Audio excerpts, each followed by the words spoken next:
Good. Welcome to Reflections, the Wisdom of Edgar Cayce. And we have with us today Joanne DiMaggio. So, Joanne, thank you. Thanks for joining us. Thanks, Peter. I'm really glad to be here. I always enjoy doing these. Oh, great, great. So tell us about your most recent book. It's called something like "Oops, I Did It Again. Here I Yeah, am." you always quote Britney Spears on that Oh, title. No, it's called I Did It to Myself Again, and it's ah, about new case, life between life case studies that show how your soul's contract is actually influencing your life now. oh, great. Well, tell us more about that. Well, I've been doing past life work for over 30 years, actually. I hate to say Hmm. those numbers, but it's true. And in the course of doing them, I noticed a pattern among my clients where they were blaming everybody for what was going on in their life. Oh, it's Hmm. my parents' fault, it's my spouse's fault. And I knew that wasn't the case. I knew that Hmm. they had actually planned this lifetime out, but I'd never Hmm. incorporated that into my regression work. So I decided I was going to see what other experts in the field were saying about that, and that drew me to Dr. Michael Newton's material. And so when I was reading that, I was intrigued, and I thought, wow, this would be really a logical next step to a regression. Let's go to Hmm. the life that's most impacting you now, and then Hmm. from there, let's move into the life between life planning session to see what were the karmic issues from that life that you decided to work on now. And Hmm. so I went through all of his material, and I saw in some instances that it didn't quite chime with the Cayce material. Hmm. And so being a student of Cayce's, that intrigued me even more. Hmm. So I decided, well, which one is true? What's the real deal here? And I decided I would do my own research project and find out for myself. And so that's how the year-long research project happened. I got 25 volunteers to come in, and we did a regression, then the life between life session. And I think the results were quite astonishing. Oh, wow. Yeah. So, yeah, tell us some about what were some of the results that you found really astonishing. Well, what I found most interesting was that their description of the afterlife was all, and their description of what it feels like to die was nearly identical. And Mm. these are 25 people who didn't know each other at all. Hmm. And was interesting. The other night I was channel surfing, and I came across a television program called What Happens When You Die, Hmm. and it was highlighting two individuals who had a near-death experience. And as I'm watching this, I was really astounded because their description of death was identical to the description of death of the people in my study. Yeah. And so in my study, what I did was I came up with a list of questions that I asked them to to answer, and they included, what does it feel like to die? What does the afterlife look like? Um, you know, uh, why did you choose your parents? Which was a big thing for people who had no idea that they chose their parents, especially the ones who like to blame mom and dad for everything that was going on. Hmm. Why did you choose the body that you're in now? Hmm. What's your mission statement? Why are you here? That's a big question. I'm sure you get this all the time too. People coming Hmm. for regressions because they're not sure what it is they're supposed to be doing on the earth. And so I just gave them a list of questions, and after the regression, we went through those questions, and then I compiled the answers, came up with some statistical data about that, and then presented both their regression transcript and what they said about various aspects of the afterlife in the book. And Hmm. the main reason one of the main reasons for doing it was to help people not have a fear of death, Hmm. because I think especially now with the COVID, Yeah. that's on a lot of people's minds. And Yeah. so I was really surprised that all 25 of them said that death was actually a painless experience. They felt a sense of freedom. None of them had any fear. It was really quite astonishing to me how beautiful they describe, even the people who had a traumatic death, people that had been tortured or were in some sort of a fatal accident or something, or killed in a war or something like that. They all said the same thing, that that their soul popped out of the body before the actual death took place, and so they didn't feel any of that physical trauma. So I thought, well, this is really quite fascinating. And so, like I said, I just put that all together in some sort of a logical manner, I hope, and giving people some sense of security and safety and less fear about the end of life. And then the regression, of course, showing that this just continues on and on and on, and it's your soul's part of your soul's journey. Yeah, you mentioned near-death experiences, and when I've heard those or when I've read the accounts of them, they seem like a very intense version of a regression. Like there's a lot of similarities between the experience of a near-death experience and what a person can get during a regression. Right.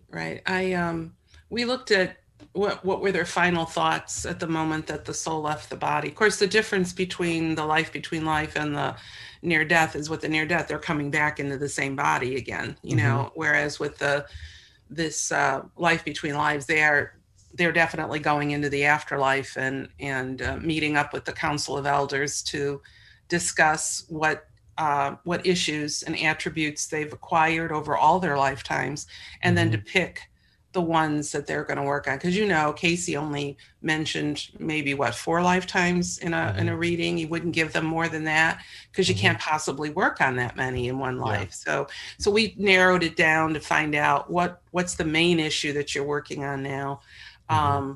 And that was an aha moment, and that helped them to create then their soul's mission statement, using the Cayce formula for creating your ideal.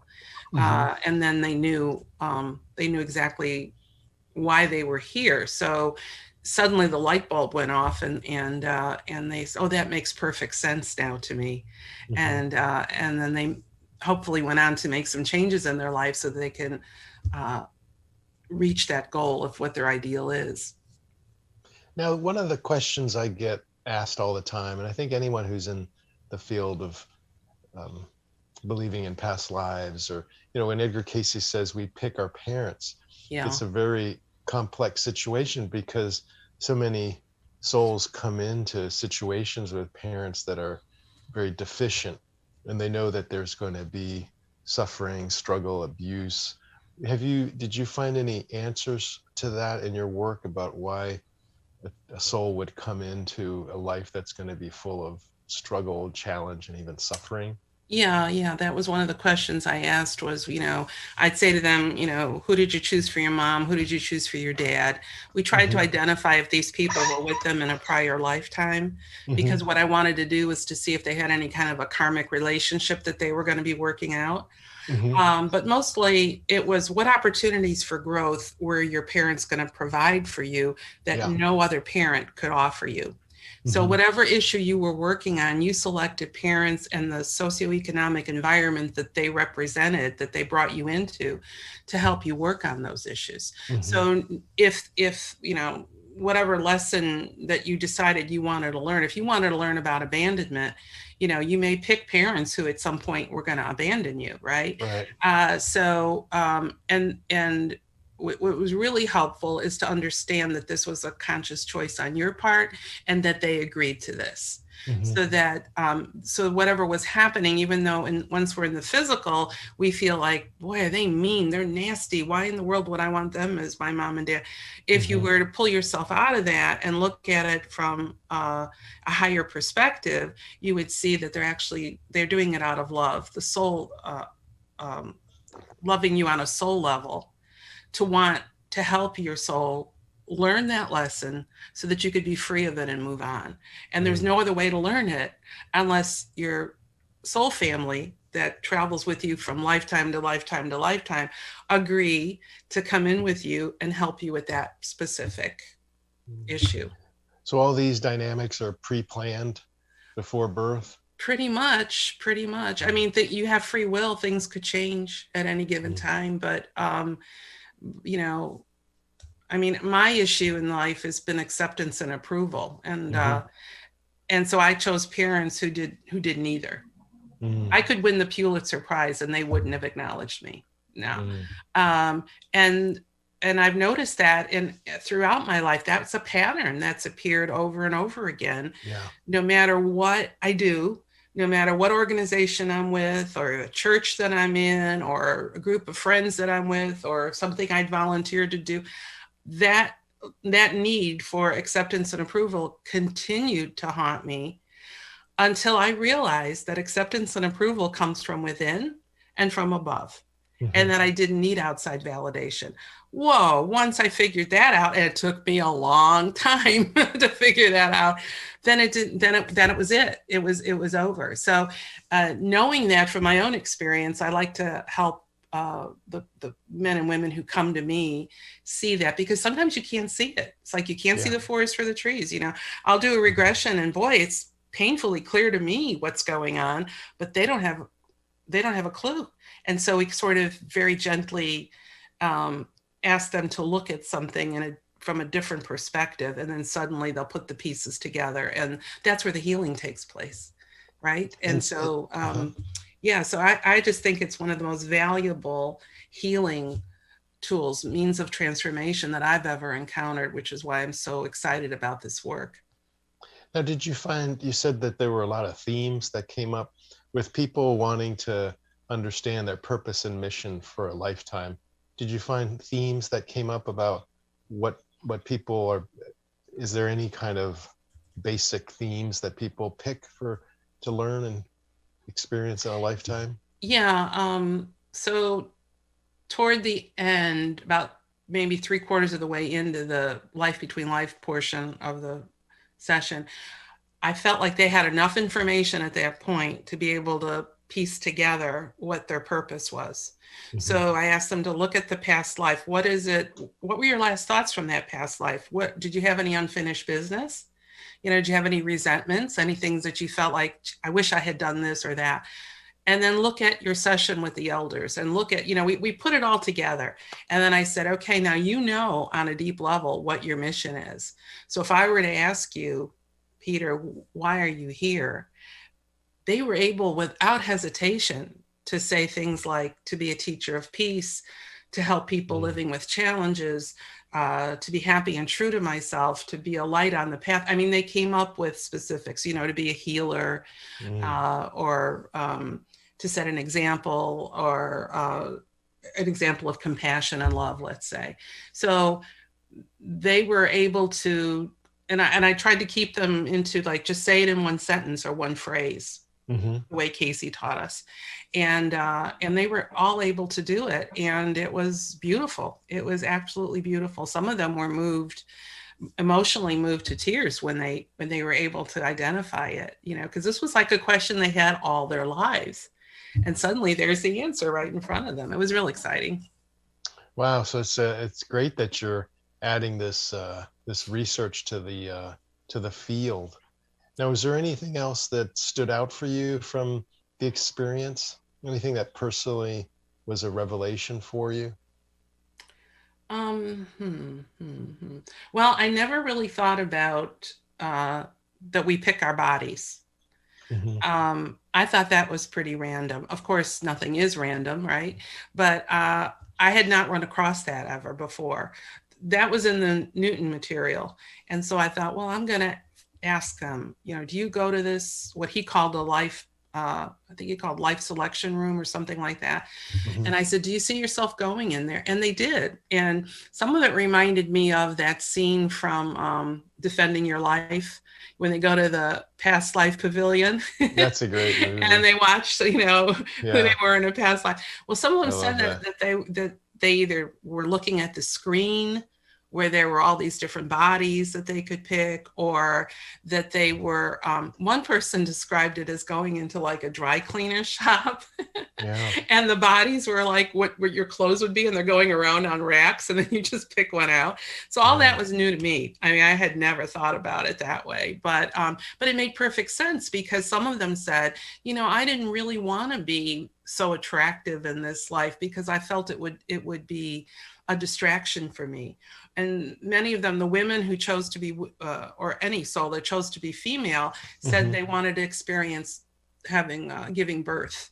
Mm-hmm. The men wanted to be powerful in a powerful body or athletic body. And a lot Mm-hmm. of them chose a body that was similar to the one that they had in the past life that we explored, because they just liked that body so much.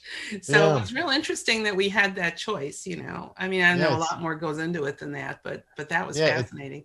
It seems we keep from lifetime to lifetime more than we might think. We And I, do. because Cayce did give some readings about the etheric body that we maintain over lifetimes, and in a way it explains how a birthmark can be Yes. a signature of a wounding from a past Yes. life. So there is Yeah. that continuity. So how you treat your body in this life is going to influence the body you'll have in your next life. Right. And then from there, we went right into memory triggers, because what Shakespeare said about the eyes being the windows of the soul. That's the Hmm. part of you that basically doesn't change. And if you Yeah. want to recognize somebody from a previous lifetime, you can look into their eyes, and there they are. Hello. But the Yeah. memory triggers also were an important way of recognizing somebody from a previous lifetime. So that was also quite fascinating. What were the triggers that were embedded in you, Hmm. that once you came across them, that it would wake you up for that instant, and you'd say, oh, I remember, remembering a place, a place that you love to go to all the time, or a scent, the aroma of certain flowers, or essences, or music, or art, or anything like that. So, for me, it was anything dealing with the 18th century. And that started when I was a child. And those triggers were there that early. But of course, I didn't know what they were. I didn't know what that was all about. But we all have them. And the whole experience of deja vu is a memory trigger. Hmm. And so when people say, I don't know why I can't remember my past lives, that's not normal. And, shouldn't we all remember them? And then I'll point out, well, you actually do remember them, but you're not thinking in that, with that in mind, basically. So I thought it was, the universe is just such a beautiful, the way things are intertwined, the way everything works together. And when you see it that way, you just kind of sit back in absolute awe and Hmm. think, wow, this is really cool. So I had a lot of those moments during this is just one of many research projects I've done in the past. So this is something I really, really feel called to do. I love doing research. Yeah, and I agree with you. I think that the more you do this work, the more that you see that there are certain patterns or themes that come through. And one of the ones that I find really helpful and I try to share with people is how much, while we're here in this life, we're operating on what you might call the ego level, and our lives are planned on the soul level. So a lot Mm-hmm. of times the soul is like the wise adult self that is Yes, really planning spiritual growth, and the ego is like the little kid that kind of wants to run and hide. And so there's exactly. this the process of integrating your ego with your soul consciousness is I think we tend to gravitate towards that over time. And like you're saying, we feel less like victims and more like choosers. That Mm-hmm. we've Mm-hmm. Cayce has that reading where he said, most of our lives are because of us. As much as we, like you're saying, want to blame this, that, and the other, it's really an emanation. I always say it's like karma or choice. Some of the things we face are karmic patterns, and some of them, like you're saying, we choose to experience, to learn, and to grow from them. Yeah, yeah. That's very, very true. Yeah. And everything that happens for a reason. But if you could step back if you could just look at something that's happening to you and say, well, isn't this interesting? I wonder what this is about. Because I've Yeah. always done that. It drives me crazy, but I've always done that. And Well, eventually you've I get always my tried to answer. see the patterns, the Yeah, reasons for exactly. things. Yeah, Yeah. yeah, yeah. Good. Now, you're in Charlottesville, right? I am. And so it's a wonderful place for you. You've got the University of Virginia, you've got the Dopp's work and Ian Stevenson, so you've got that piece. Yeah. But I'd like to switch over. You've also made a friendship with T.J. Davis, and over the years of your friendship, you put together a book of his experiences with Edgar Cayce. Tell us a little bit about T.J. and your book. Okay. I met TJ in 1996, but I had been trying to find him prior to that when I was still living in Illinois, Mm-hmm. because I had heard that Cayce had done a reading on a baby and said that he was the reincarnation of Thomas Jefferson and Alexander the Great. And so, being a writer reporter, I like to tell people I'm a reporter for the universe. So I'm always looking Mm-hmm. for a good story. Mm-hmm. So I thought, wow, I would really love to know what that would be like to have been a tiny baby and get that kind of a massive reading. Yeah. And how did his life turn out? And so this was in 1987, I started looking for him. And all kinds of obstacles came up where people knew where he was, but wouldn't tell me, and warned me about him, and said, no, you can't meet him. You can't talk to him. You don't want to talk to him. I'm like, Uh-huh. yes, I do. And so finally I moved to Charlottesville. I did not know he was in Charlottesville. He had moved from Mm-hmm. Virginia Beach to Charlottesville as well. Here he's living in the shadow of his former home he says if he goes up to the top of the mountain that he's living on, he gets his binoculars, he can look at Monticello and he can see all the people visiting. Well, anyway, we did meet in 1996 and developed an on and off friendship. And there was a period of time when we didn't see or talk to each other for years, and then we would somehow, the universe would orchestrate it that we would get back together. That in and of itself is a story for another time. But I asked him if I could write his biography, and he said yes. And so what we did was we started having small gatherings of A.R.E. people in the Charlottesville area, and TJ would come and he would talk about his life with Mr. Cayce, and it was fascinating. And he still had that charisma, where he was drawing people to him. It was fascinating to just watch that he would sit in the middle, and everybody was glomming onto him, like, what does he have to say? So I wondered about his life and what had happened, why he didn't fulfill Cayce's prophecy that he would do for the world what Jefferson did for this country. That's a big thing to have on your shoulders. Yeah. I thought, why didn't he? What happened? So he gave me permission to go into the Edgar Cayce Foundation's archives. And at that point, I was actually working with Karen Davis, who was related to him. She married his cousin. And so Karen was acting as the gatekeeper. She was making sure that the information I was looking through and writing about, that the Cayce family, the Davis family, and the A.R.E., were projected in a really positive way, which they all are. And so I looked through the letters that Mr. Cayce wrote about TJ to different people, and the letters that Gladys wrote, and then the letters that his parents wrote.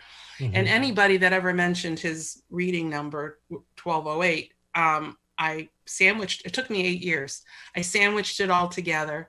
I must have written 6 or 7 versions of it because none of them felt right until finally this new version emerged. And I'm really proud of it. It's my first biography, so I'm like stepping out of my comfort zone a little bit. But it's all based on historic documentation in the archives.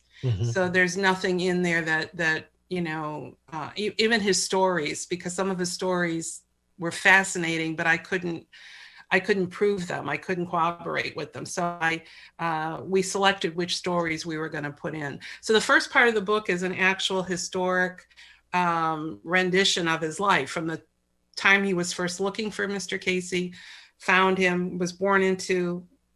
he was born to Gladys's brother, Boyd, and his wife, Berlin, because TJ's wanted to get it. Somehow he had to get to Mr. Cayce. And he couldn't get to him as his son because it was too late by then. The Cayces weren't having any more children. He couldn't get in through Gladys because she wasn't married or having children. So he did the next best thing. He picked his Gladys's brother, knowing full well that his parents would not want any children because they were gambling and had drinking problems, and they didn't want to raise a baby. So guess who got him? Gladys. And she brought him over to Mr. Cayce. And so for the first 8.5 years of his life, until Mr. Cayce's passing, he lived in that house on and off. And the things that he saw and the lessons that Mr. Cayce taught him out on that pier are incredible. And the love that Mr. Cayce had for that little boy, teaching him things about, going on the pier when he's 2-3 years old and learning about reincarnation and about reading auras. And he saw fairies in the Cayce garden. He'd go out there and Mr. Cayce would tell him to till the asparagus or whatever. And one time he said he ran out of there as fast as he could because he saw the fairies in there. So his stories are really quite fascinating. But the love that Mr. Cayce had for this little boy is tremendous. And it's apparent in the letters that he wrote and in the pictures that we used throughout the book. So it really explains why that prophecy didn't happen. And through free will, twists and turns of free will as to why his life went on a different trajectory altogether. So how does he make sense of it, that this prediction that he's going to do this great impact on the world, and then the way that his life turned out? I mean, does he feel bad about that, or does he feel like, like you said, have you ever done a regression with him? Like, he won't do a regression. I've asked him multiple times. And one time I even asked him, I said, do you believe you were Thomas Jefferson because you have memories of Jefferson, or is it because Mr. Cayce told you that you were Mr. Jefferson? And at first he said it was because Mr. Cayce told him. But when you get to know him, you listen to him, he'll say something and you'll know that's memory. That isn't something that somebody told him. He felt this was a terrible burden, to be honest with you. Yeah. And he's always been, he's always felt like a failure. Like I had this opportunity to do this and I didn't do it. And so we've talked about that for quite a while, but now I've come to the conclusion, and I shared this with him again last week when we were talking. I said, TJ, I don't think this had anything to do with Thomas Jefferson. I think this had to do with the Cayce material. I think the fact that Mr. Cayce was spending all that time with you, he was teaching you things. He was pouring all that wisdom into the vessel of that little body that was sitting on the pier holding his little fishing pole. I said, I think it's about the readings, because TJ's always said, everything that humanity wants to know is in the readings. All the answers are there. They're in the readings, but people don't know to go and look for them. Mm-hmm. So I said to him, you used to read the readings like a child would read a storybook. You'd sit there and you would read while Mr. Cayce was doing a reading, or Gladys would read his life reading to him like it was, every night, like a good night book, Uh-huh. So he knew that backwards and forwards. And I think that that's what Mr. Cayce was grooming him for. I really do think it. And I think we've misunderstood when he said that he could do, because he could do for the world. Because he has said to me before, he said, I know how to solve all the problems that are going on. He said, they just go to the readings. So I think when I last spoke to him, I started reading him some of the reviews of the book. Mm-hmm. And I even got one from a Catholic priest. And I said, listen to this. And I read it to him. His level of joy just went through the ceiling, because he's 84 years old now. And, my whole thing with this book was, especially since it took so long, I was like, I've got to get this done while he's still on the earth with us. And I think he's feeling finally that he understands And I said, and you could start right now. You could just, if you would just come out and talk about Mr. Cayce the way that you do, because you engage people. You bring Mr. Cayce to life for these people, and they want to know more. And I said, and if you want to share the readings and the way you shared them with me and with people in these small groups that we've put, this was years ago, we haven't done it recently. I said, you don't know what's possible there. So I'm hoping the book will open that door, and more people will not only get engaged in his life, but also understand the soul's journey, and that it's not always straight up, right? Yeah. You and I both know it goes like this. And so he's accepted his life now with a certain amount of grace that I don't know that I would have, considering who he had been before. But he'll laugh and he'll go, look at all those people over at my house. He goes, I should be able to go over there. One time he did go over there. Every year, you know, on the 4th of July, they have a naturalization ceremony at Monticello. And he went up there one year and the parking lot was full. And the attendant said, I'm sorry, but, you know, we can't let you in. There's no place to park. And he goes, what do you mean? I'm Thomas Jefferson. And he goes, well, I'm sorry, Mr. Jefferson. There's no place for you to park. They must hear that every so yeah, often. Yeah. Yeah. Well, I met TJ a few times, and the time I remember he you know, sitting and talking with him, I felt like you're in the presence of a retired you know, chief of state. Yes.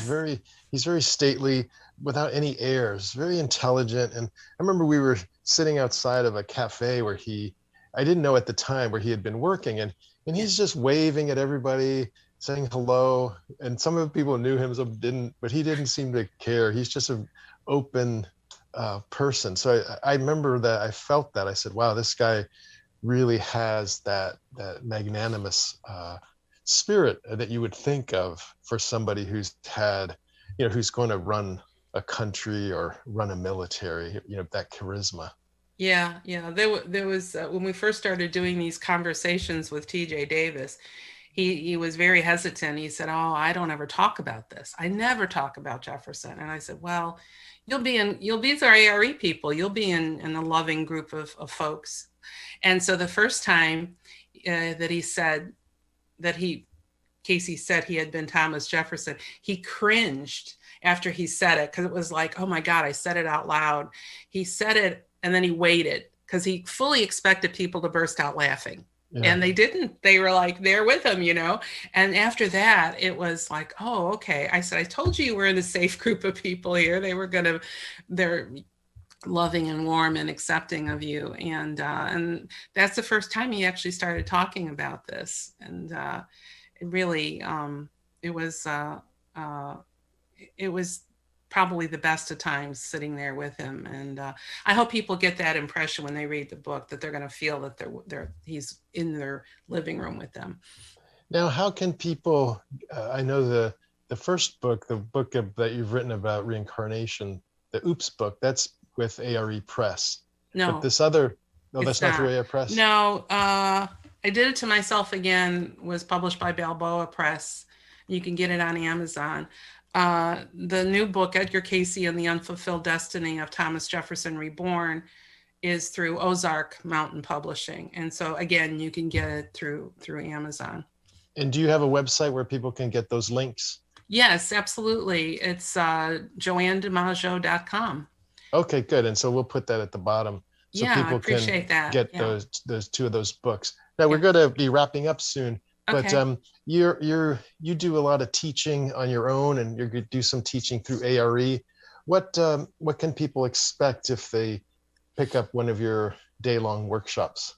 Well, I'm going to do an A.R.E. webinar on March 10th, and it will be on the Life Between Life book research. So in that one, because of time constraints, I'm just going to present the research material. When I do longer ones, I usually include an experiential portion at the end in which I do a group regression. So, good. Yeah, so I'm doing a program for the villages in Florida, also in March 13th. And that's going to be on Your Soul Remembers, how you can obtain past life information through soul writing, which is my word for what Mr. Cayce called inspirational writing. So And you have that, I'm going to teach that to them. and Yeah. they can find that on your website, how to Yeah, my register. upcoming appearances are on the they're all by Zoom, obviously, right Yeah. now. And they are listed on the website. Yeah. Oh, good, good. And then Yeah. anybody, if people are watching this at any time, this is going to, people may be watching this years from now. The A.R.E keeps a log of these. So even if you aren't catching it live, they're kept recorded and they can be watched at any time. So if you're past those dates, just go ahead and get on the A.R.E website and put in Joanne DiMaggio or go to Joanne's website, and you can find the information Yeah, there. the books I've written, I've got a brand new website now. I've got a blog finally. I always wanted to do a blog, and Oh, I've got good. one. And all the different types of regressions that I do, people can read through that if they're interested, and book one right online. And the upcoming appearances. And then I'm also starting to work on some classes that I'm going to be doing online. One on finding your soul's purpose is one, and Akashic Records is another, and the resonance method of past life recall is another one I'm interested in. And then after this, Peter, I'm switching off reincarnation for a while, and I'm working on a book about the Beatles, because as you know, Pat Belisle has shared this with a lot of people. I was president of a Beatles fan club for 8 years. I kept all of my newsletters, and it occurred to me that maybe they planted the seed of spirituality in our generation when we were least suspecting it, right? And that it blossomed 20, 30, 40 years later with those of us that have gone into a more esoteric career path. So I'm going to be really looking at that, because I thought this would be fun. I needed a fun project to do that wasn't so heavy. But so that's what I'm working on now. Oh, good, good. Yeah. Well, thank you for all your work, the work you're doing to bring reincarnation and the lessons of our past lives, how they apply to these lives, bringing that forward. But especially for doing the research to, there hasn't been much talk within the A.R.E community about T.J. Davis. So I'm really applaud you for putting that together and just adding that to the literature, the research that's available from people who knew Edgar Cayce, were involved with the Cayce family, got readings from Edgar Cayce, and doing this follow-up work to see where it led and why there might have been deviations from what I don't even know if it was the original plan. I don't know if, was it his guides who were saying that he was to do for the world, or is this a, different location? You would only find that if you were able to work with TJ himself. Yeah, and I think with TJ, as opposed to the other people, the other living recipients of readings, is that he actually lived with Mr. Cayce. Yes. He sat at the table, and we went fishing with him, and he had his tooth yanked out by Mr. Cayce when he was losing a tooth. He would sit, and they would have this little thing about bacon, about eating bacon, and all those little stories that he would tell show the human side of Mr. Cayce that I don't think anybody else has captured. Yeah, so I've always that thought alone, he's kind of he's like the soul child of Gladys and Edgar, and I think he's like a son, one of the not biological, but certainly soul sons of Edgar Cayce. Yeah. So good. Well, is there anything you'd like to say before we wrap up? Anything you'd like to add? No, I just want to thank everybody for their continued support. And if anybody out in the field is listening to this and would like me to do a presentation on the TJ material to them, I'm happy to do it. Just send me an email, joanne@joannedimaggio.com, and we'll go from there. Great. Thank you so much for this opportunity, Peter. I've enjoyed welcome. Talking to you again. Same here. Same here. Okay. Thanks for joining us. Thank you. Bye-bye now. Bye.